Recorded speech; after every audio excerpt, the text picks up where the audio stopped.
Uh, Before I launch into a few things I've prepared, I do want to respond to Joe and Angel. It's a little hard not to be a little defensive from the perspective of higher education, but there's not a single thing you said that I don't disagree with.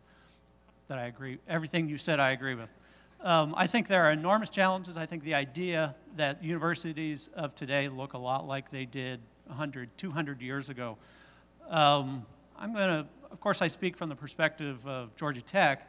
There are many, many universities like ours that are trying to address those challenges. They're not going to be able to address them. I think the academics move very, very slowly. Everything you said is correct. But I do want to kind of take a positive turn on some of the pieces we talk about.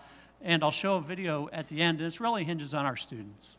Our students are our greatest asset. Georgia Tech happens to be in the position of providing the most science and engineering talent in the U.S. And so we've heard a lot about the key to innovation is talent, and we are the largest provider of that talent in the U.S. We also have the unique position, and many of the top universities do, is we produce global leaders. And I think that addresses a slightly different constituency. We recognize the needs all around the world overall of science and technology literacy, but we do have the privilege of producing global leaders. Many of the C-level executives today in Microsoft and Coke and Walmart and others, including the president of the major leading global school of management is also one of our Georgia Tech's graduates. Angel is one of our graduates. Some of the things I'm going to say are really, I think, kind of a case study. I'm going to focus on Georgia Tech, but we're representative of many of the top universities in the U.S. and I think all around the world. As I said, we educate global leaders, and I think we take a special responsibility for that, and increasingly that has a global dimension. For our students, we're working very, very hard to not only make them better global citizens and have a greater global perspective, but I think the obligation that we have as a university goes even higher than that. And the quote that I like to always talk about comes from Mark Twain. And Mark Twain says, "Travel is fatal to prejudice, bigotry, and narrow-mindedness." And so our obligation to get our students outside the U.S. to connected to different languages, different cultures, different universities, working very, very hard along those lines. And one of the reasons we're here in the Kingdom is to build partnerships where our students can get access to those different languages, different cultures, different systems.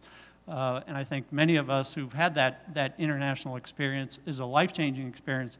Today, about 40% of our students have some kind of international experience. In the U.S., that's less than 5%. And so, again, that's one of the ways that universities like ours can really address some of those challenges. I would say I want to talk a little bit about the distance education piece, because I couldn't agree with you more strongly. I think we as academics are really stuck in this issue of quality versus access. And I think that's a huge problem.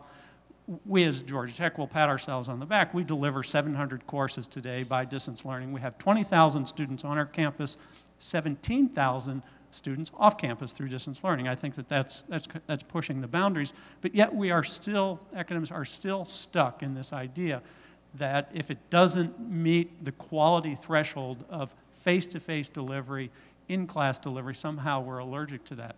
And I think Angel pointed to it, and we're seeing companies that are breaking those barriers. I think that it's a myth that the level of quality of distance learning can't be the same as face-to-face. And as we're seeing companies coming through, for-profit entities trying to sell these ideas, and we're seeing how the metrics for distance learning are in fact higher.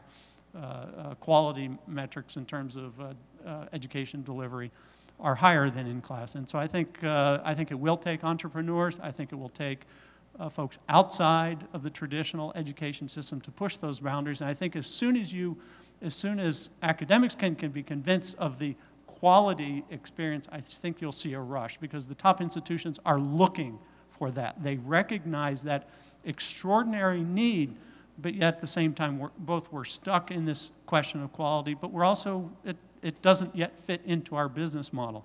And so I think you know, as institutions are out looking for that, and I think will be driven by entrepreneurs.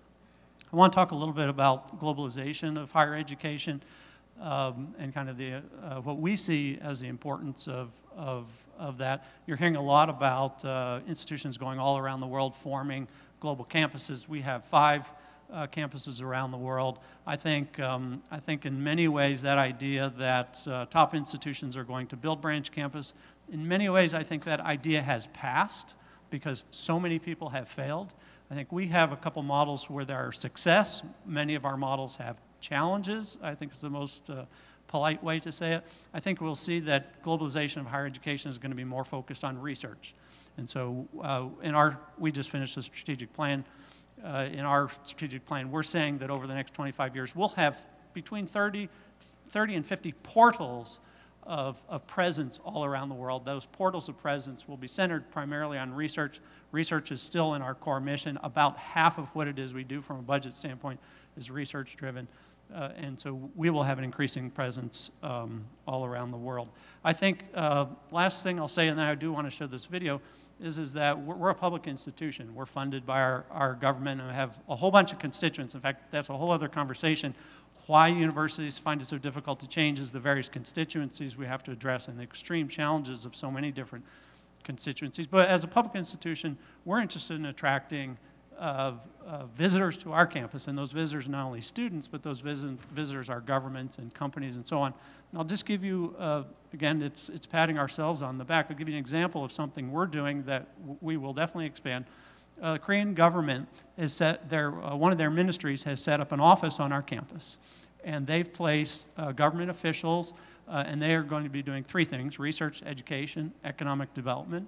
They will be bringing not only students to do education, but they'll be bringing small and medium companies to our campus to come into our incubator as a way of connecting not only to the local business community, but connecting to our faculty. So they'll be funding quite a bit of research. And so what it is we do well, job creation, I haven't kind of gone into that aspect of some of the top institutions. We work a lot on commercialization of technology. Georgia Tech produces about 20 new companies a year. We have a very, very effective ecosystem for job creation, getting technology from the lab out and commercialized. And so there's opportunities for not only for us to reach out, but for governments, companies to come and locate on our campus and take advantage of those innovations. And so we think we're doing a lot, and not only Georgia Tech, but I think top institutions are doing a lot to address those challenges, but I agree, many of those will not be met by the institutions ourselves. If I can just